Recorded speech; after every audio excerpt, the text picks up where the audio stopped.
Do you think that there is any sort of age limit on rap? Absolutely not. Yeah, I don't think so at all. Definitely not. If you have something to offer, if you have something to say, that should never stop. DIY. It just dropped in December. The Clipse talking to one of my favorite platforms, an idea generation. At this juncture of the interview, as many folks have been asked, especially rappers in their 40s, they were asked the question about, should rappers after 40 continue rapping? Andre 3000 was talking about his new Flute album, which will be hitting tonight at midnight. And in that press run, he was saying that he basically didn't want to make a rap album because he was 48 and he didn't feel like at that age he had anything to rap about. Do you think that there is any sort of age limit on rap? Absolutely not. Yeah, I don't think so at all. Definitely not. And I think it's kind of, I think it's kind of stifling to the genre to even think like that. Like, man, as long as you're living, rap and you live in hip hop in all capacities and as long as you still sharp with that pen, like, you got something to say, I mean, we want to hear it. Somebody gonna have to tell the truth, and I'm gonna tell it. All right, so confession. You guys keep seeing content that is talking about age and rap. I watch these clips generally just for inspiration that I am not crazy for taking a 9-year hiatus from, first of all, being a full-time artist and then going into content creation and then going back in my 39th year as a father, as a husband, because there's times I do feel crazy no matter what success that I have and have had. Now, obviously, these guys are multimillionaires who have figured it out a long time ago, but just to hear what keeps them going and what keeps them sharp and why, what is their why, is really inspiring. And not only, living hip hop, also to add to that, living life. If you have something to offer, if you have something to say, just information and you're still creative. I can even appreciate someone who says it ain't for them and they don't want to do it. And that's where, they are with their life. As far as who you are and what you have to offer, that should never stop. It's a weird bias, man. It's a weird bias that seems to really find its way into conversations about older rappers. In general, it has always been a very unpredictable conversation when somebody asks me, what do you do for a living? And it makes you want to get cute about, I'm an entrepreneur. I'm a recording artist. Nigga, you rap. Just say you rap and stand on that. I'm telling myself that. But I love to hear what Malice is saying in that No Malice is saying in that if you still have life to live, if you still have stories to share, what are you supposed to do? Just let that die? There's also been a little bit of discourse around artists and whether or not there should be an expectation that they grow with their fans and mature with their fans, or whether or not they should sort of continue to try to compete with the kids. And again, you guys, I know both of you have been very sort of forward-leaning and embracing of the youth within hip-hop during the course of your tenure. But I'm curious, as you think about your own music and your own musical choices moving forward, how do you think about that? When I think about, artists and people maturing with their fans, I think about myself and I think about how whatever it is that I do, I try to make it so that I can compete, make something so great that it competes with everything. Somebody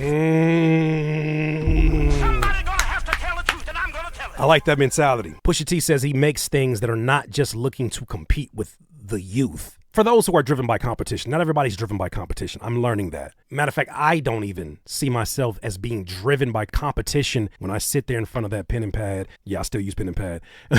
When I sit in front of this microphone, I have a responsibility to be the best version of me. But I love the mentality of I'm not just trying to compete. I'm not trying to compete with the youth. I'm at a place now where I should be competing with other genres and other artists that are in my category. And in doing that, you're trying to create art that is not just potent as the trendy shit, but that just stands on its own as great fucking music. Without compromising who I am. My content's not changing. You know what I'm saying? It's not. You know what I'm saying? The lyricism is not changing. The fundamentals of hip hop for me aren't changing. That's not. That's what it's gonna be. So, I have to do it so great that it does compete with, the younger generation and whatever's popular and whatever's going on. And I feel like that's the task. But if you're gonna be in it, that should be the task. That part. Somebody gonna have to tell the truth, and I'm gonna tell it. I think that's a really important nuance, and I feel like that's part of my purpose of doing reaction videos like this. When Pusha T says, I'm competing, even with the youth, right? Respectfully, I'm competing with anybody who is trying to play the same game that I am playing. When you look at it that way, he's not saying I'm competing with being a better version of the youth music than the youth. He's saying for the category that I occupy, that I have dominated, that I have created my own lane, that I dominate in, I'm not going to be any less of a Pusha T at 45 than I was at 25, than I was at 35. I am still pushing myself and giving myself the same expectations as I develop in my age, develop as a human being. I am making sure that I stay top tier in my shit. You gotta keep being great.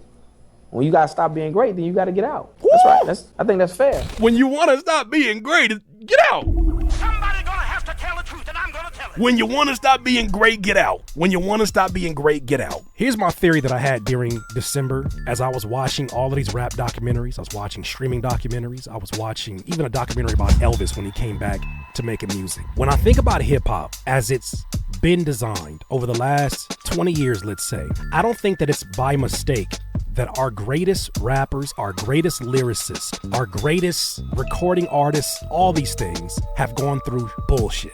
I don't think that's by accident. I think that they got themselves into an industry and beyond their own bad habits, eating habits, sleeping habits, lack thereof, smoking habits, drinking habits, add on top of that the constant stress that the record business brings in general. I had this epiphany that the traditional record label system benefits off of black men that become depleted by their 40s. This may be a crazy, maybe the craziest theory I ever had, but I feel that these companies benefit off of black men being depleted and not wanting to try to even fight anymore by their 40s. Why? Because in your 40s, you know better. In your 40s, you start asking for things like your masters. In your 40s, you start reading things differently, most of us at least. Start reading into things a little bit differently. You understand the things that you're not supposed to be doing anymore, and you get to a place where you're like asking questions the 20-year-old didn't want to ask, didn't know to ask. But if you're depleted by the time you're 30, in your late 30s, 40s, you don't even want to fight anymore. Matter of fact, you want to switch gears all entirely and get into podcasting because you're so sick of the experience you had in the industry. I'm starting to think that's not by mistake anymore. I'm starting to believe that they are purposely putting these brothers through the worst of stress so that by the time they're able to do something that positions them to have more leverage in the business relationships, they don't even have the fight in them to do it. They don't even want to do the thing that they loved that got them the deal in the first place. I have been personally lucky, and I didn't realize how blessed I have been to take that 9-year pivot that I did away from making music. Because at the rate that I was going, I would have killed myself. I was sleeping like crazy, sleeping terrible hours.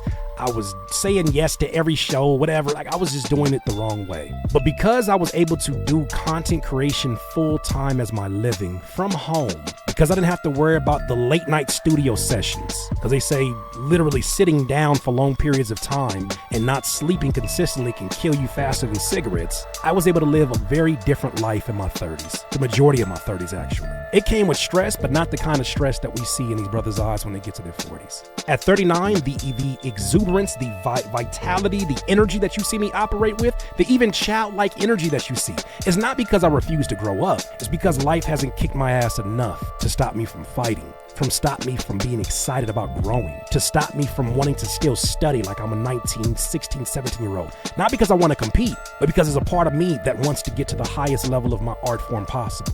It's unfortunate that so many of our peers are not afforded the same opportunity. But in recognizing that, I pray that these videos that I do can help some younger artists before they make the decision to get into that stressful ass field, which I compare in so many ways, and it's gonna sound crazy, but I compare it to when you see a president get into their term in year 1. They got all of their hair's all black, and then by year 4, think about Obama, by year 4, shit is crazy. It's all kind of patches missing and all kind of crazy, like niggas ain't going through it. It doesn't have to be that way. I just hope that by whatever age that you get and you start to question whether this is what you should be doing, I just hope that if you've taken care of your responsibilities and your family is straight, financially you're good, and you have the opportunity to do this and you still love it, I just hope you still do it. Because it's a gift that was given to you. I'm doing something with it. But those are my thoughts, DIYers. Let me know what you think. DIYers, if you enjoyed this content, make sure that you hit the like button and maybe even consider subscribing. Come on, man. Stop being greedy. Peace.